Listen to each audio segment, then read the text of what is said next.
very fine gentleman who is going to be a next speaker. His name is Rahul Shukla. And I know I really hate when people say that, this man doesn't need an introduction and you keep on reading his resume.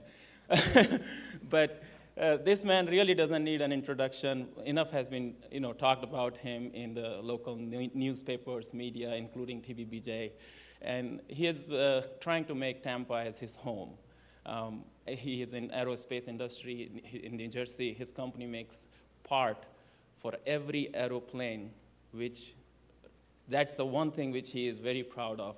Every aeroplane globally in every country carries his one part which he manufactures. So give him a very amazing round of applause. He's trying to push that dream and trying to bring that industry from New Jersey to Tampa. That's one of his goals, one of the dreams which he is trying to accomplish. And that's he just closed 90,000 square feet of building in St. Pete, Seminole. I saw that building yesterday morning. I got an opportunity. Amazing property. And believe me, this is the kind of traction we need through TiE Tampa Bay. We welcome Rahul. He has a wonderful wife, Meena Shukla, and Akash, his son. They are here. So give him a round of applause, and we are waiting to hear from you.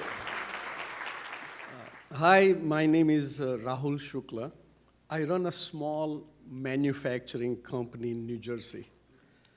We are an old-fashioned manufacturing company with punch presses, lathes, milling machines, heat treat furnace, wire winding machines.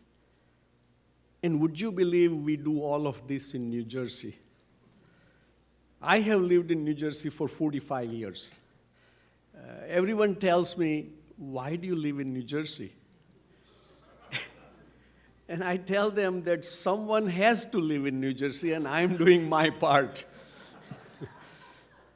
Now, before I go any further, I want to tell you that I have been allotted 15 minutes. That is always a challenge. I talk a lot. If you ask me the time of the day, I speak for 16 minutes. If you ask me my wife's name, I speak for 20 minutes. Reminds me of a story my uncle used to say. He said that at a political rally, a speaker went on and on and on, and audience, one after another, they were leaving. Finally, there was only one person left in the audience. So as the speaker concluded his speech, he turns to this one last person in the audience and said, "You must have found my speech very stimulating." So the guy says, "Not really, I'm the next speaker." So today I have asked my lovely wife, Meena, to wave a red flag at precisely 15 minutes. My company, SS White, is a small manufacturing company, but it is also one of the oldest manufacturing companies in the United States. Compared to some other business leader you will meet today, we are hardly a drop in the bucket. Our annual sales is $28 million. Our headquarters is in New Jersey, and subsidiaries in England and India. We design and manufacture aerospace flexible shafts. Our product is used on 95% of each and every aeroplane, helicopter, fighter jets, and business jets in the world. Of course, a 747 costs $353 million, and our part is only $800, but we still brag about it. We have a subsidiary called Shukla Medical. We make extraction tools for orthopedic implants. When you get a new knee joint, a hip joint, all of them have a fixed amount of life. After 15 years, the hip joint might break. After 20 years, a knee joint may need to be replaced. To my great surprise and joy, there are many companies that make tools to put the implants in. But there weren't many companies that made the tools to take the implants out. So my company, Shukla Medical, specializes in making set of tools that are specifically designed to take the implants out. We also make automotive parts, but those we make it in our India plant and bring them here. We make a part that makes your power seat move in and out, up and down. Half of all the cars in the United States use my flexible shaft in moving the power seat. If your power seat is working correctly, you have my part. If there's any problem at all, it's made by the other guy.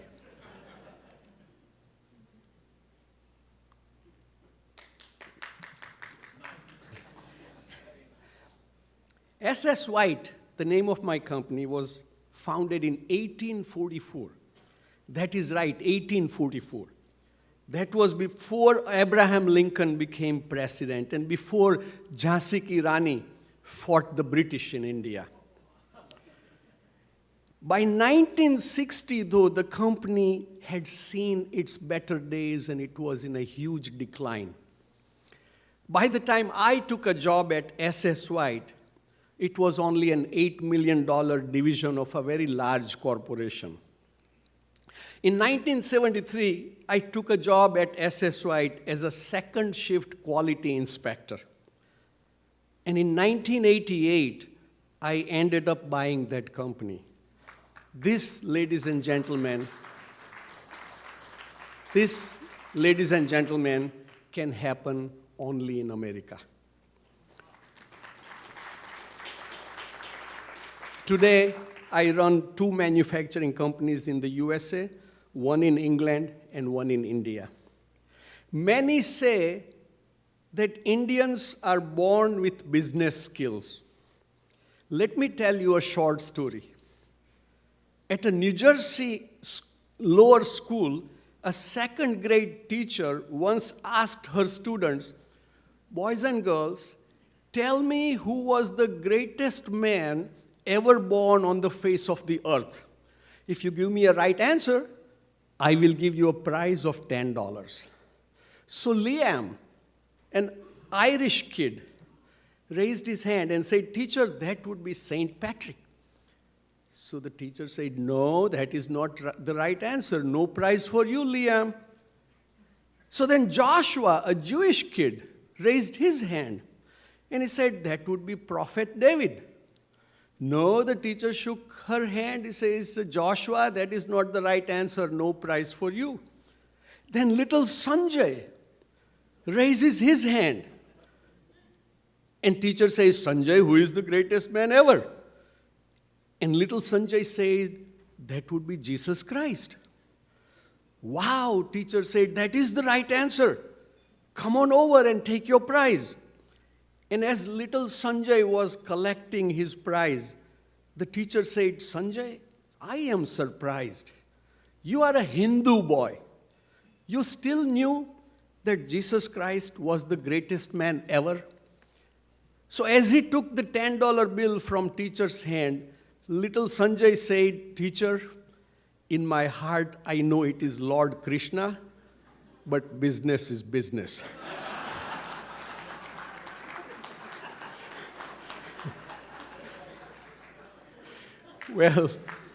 Well, business does come naturally to many people from India, but not to me. My father was a renowned journalist in Gujarat. He was a writer, poet, and a painter. I too started writing fiction at an early age. My stories are still today regularly published in Gujarati magazines. I love cinematography. As a matter of fact, many years ago, I wanted to go to Hollywood and be part of the Hollywood movies. My wife, Meena, pleaded with me. She says, "If you go to Hollywood, please stay behind the camera," she said.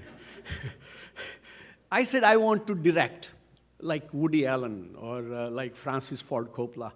But as many of you must have noticed that no new movies have a name for director as Rahul Shukla. So that whole plan hasn't worked out. And I run an engineering company. But to become a businessman was not an easy thing for me. A lot of people have that skill, that natural inclination. I had such difficulty, and that is what I want to briefly talk about. First, I want to tell you how I started my job at SS White. In 1973, I had just finished my master's degree in industrial engineering, and I was doing my PhD.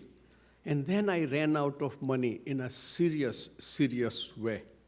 So I had to quit my PhD, and I started looking for a job. Engineering jobs were hard to come by. I applied as a quality control inspector's job. And then I went to a nearby company, Midland Ross. Well, halfway through the interview, the guy said, "What is your education?" And I said, "I have a master's degree in industrial engineering." And he says, "The interview is over. I'm not going to hire you. You are way overqualified." So when I went home and I told my roommate, I said, "They did not hire me." He says, "What did you tell them?" I said, "I told them I have a master's degree." He said, "You dumbass." I mean, he used a stronger word. He says, "Why did you say you had a master's? Next time, just say you are a high school graduate." I said, "That would be a lie." He said, "No, it isn't." He asked me, "Are you a high school graduate?" I said, "Yes." "But," he says, "No, but." He says, "Forget the but. When you say you are a high school graduate, you are not telling a lie." Now, I knew my friend was using kind of logic that Bill Clinton uses.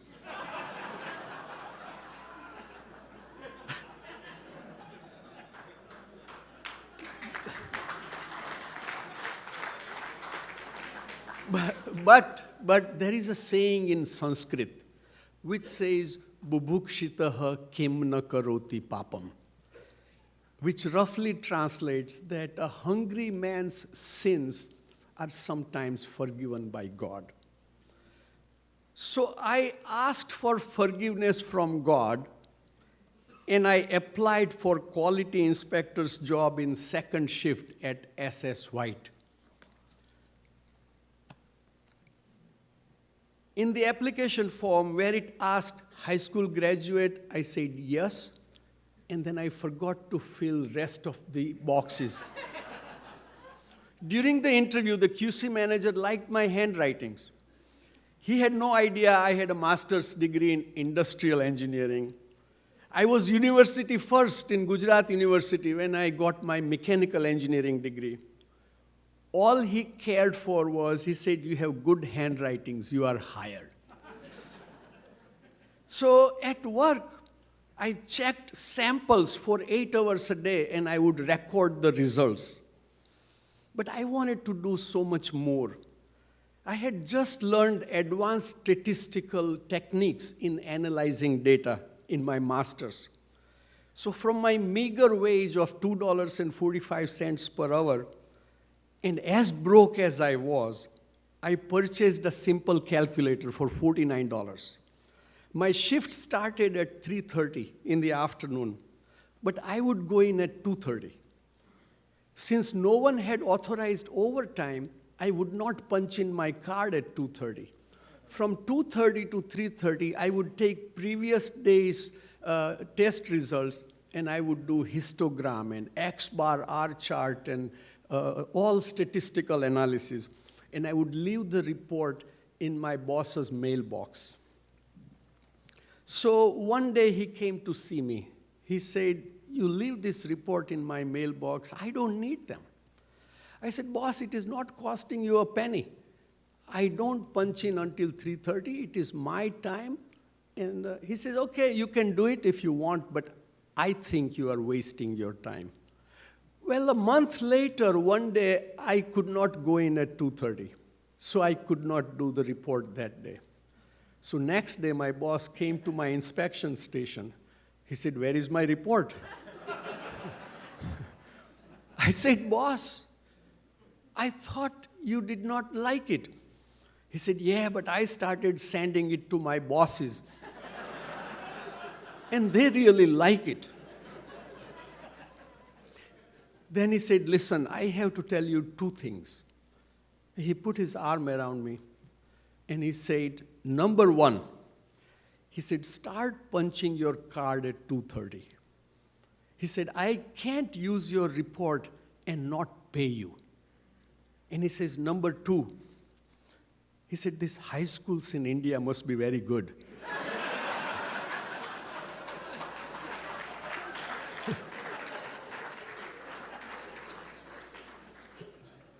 He said, we don't teach this way into college. The next week, he gave me a raise of 25 cents. 2 weeks later, he brought me in the first shift. A month later, he made me a senior inspector. And 2 months later, he called me in his office, and he said, you are my best inspector. I can use 3 more people like you. But I am going to recommend to the chief engineer that he should hire you in engineering. He said, I'll really miss you, but what is right is right. And that is the kind of kindness of good people that I have benefited from all my life.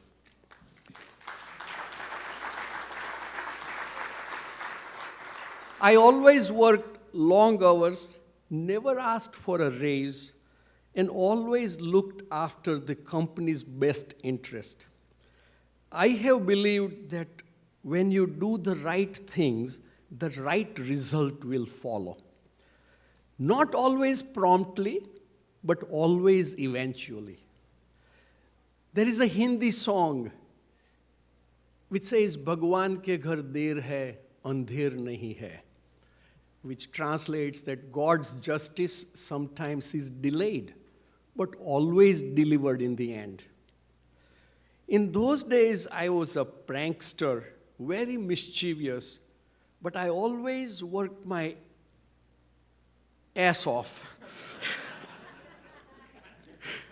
My principle was I would do whatever my boss wanted me to do. If he had asked me to go wash his car in the parking lot, I would not have said no. If I did not like it, I would gently and quietly look for another job. But otherwise, I would not say no except for 3 things. I would say no to something that is illegal, I would say no to something that is unethical, and I would say no to something that is unsafe. Other than that, I will do everything my boss wanted me to do. And I would do it with a smile. That strategy worked for me. I hardly lasted 1 year in any new job before I got promoted to something else. After 10 years, I became head of research in my small company. But I did not know how to think like an entrepreneur. I was an engineer, and that is how I thought. I had this tendency to overanalyze everything. I could not make a decision until 100% of all the information was in. And as you successful entrepreneurs know, that is not the right way to become successful. Also, I had an obsession to make sure I do not make mistakes. For instance, in the 70s, if I had to buy a damn toaster, I would do so much research. My wife would say, what the hell are you doing? I would read consumers' reports and go to the library and find the best toaster. I would say to Meena, I said, GE has only 7 settings for darkness of the toast. Hamilton has 9, I would say. And I would want to find the very best price. I could not pay $1 more. But it wasn't about money. The real problem was my deep-rooted inferiority complex.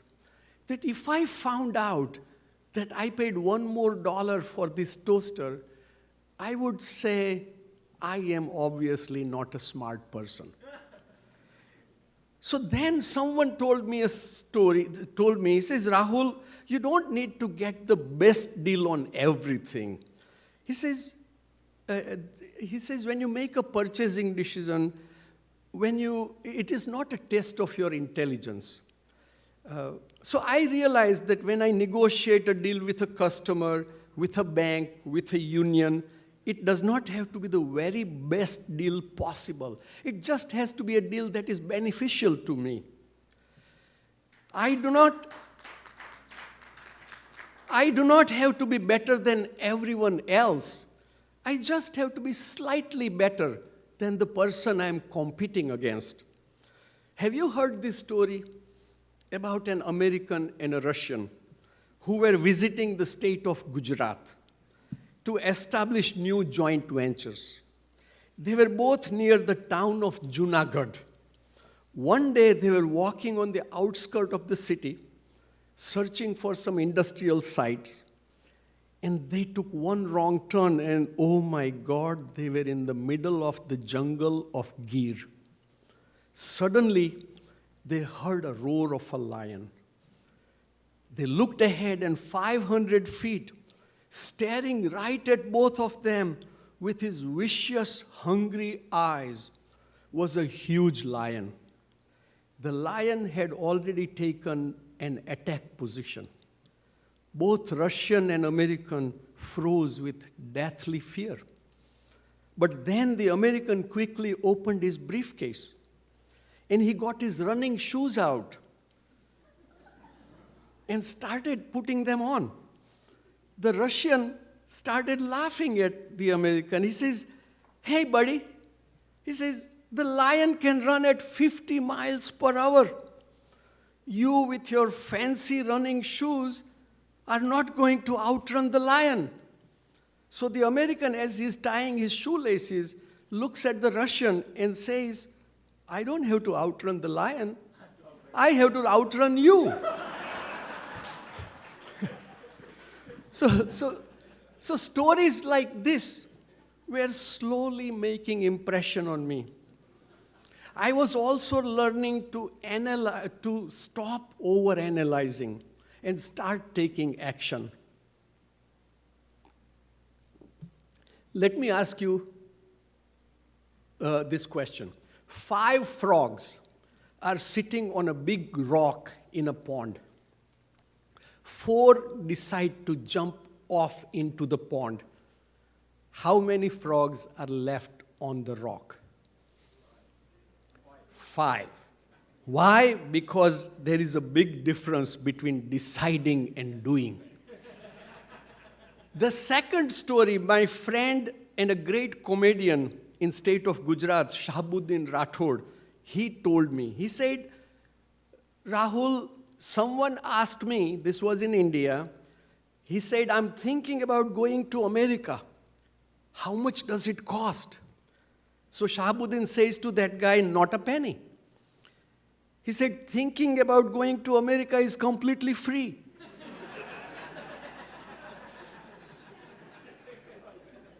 He says, expenses will start happening when you actually go. So making a goal itself is not enough. I read somewhere how to tell apart between a goal and a fantasy.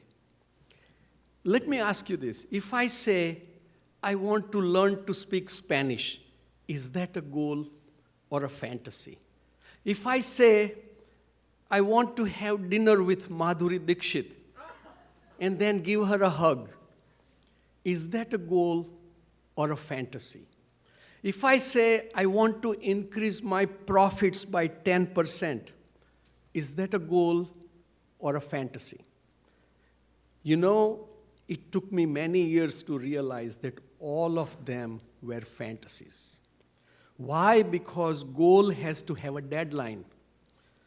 I realized that fantasy with a deadline becomes a goal.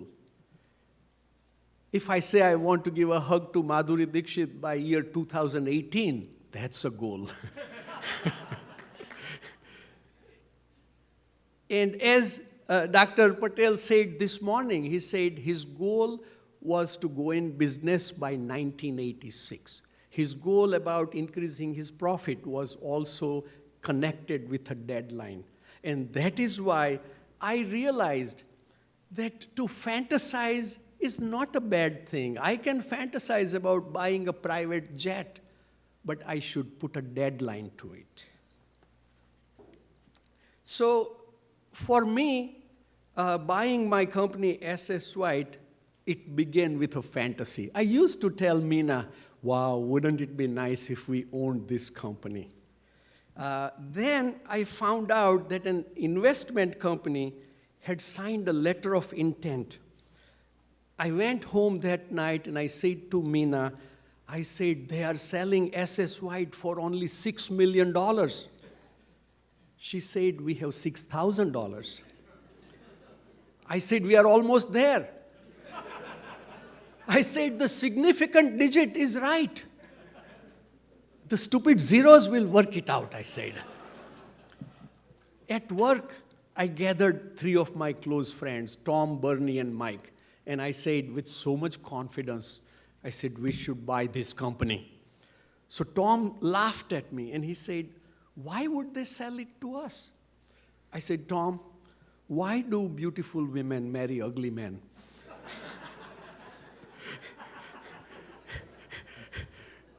Tom says, I don't know. I said, because ugly men have the courage.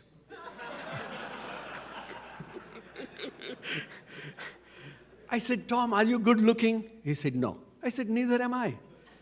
I said, this is our turn now. So then, it took me 9 months to prepare business plan after business plan. I am a perennially optimistic person. And I prepared many business plans, met with many bankers. And then, while everybody else was thinking I was a complete jerk for thinking about buying it and go to a bank and say, give me $6 million, Mid-Atlantic Bank in New Jersey gave me $6 million in 1988. I ended up buying this legendary company. The first change I made was to hire only very bright people. For a small company, we give candidates 2-hour-long logic test.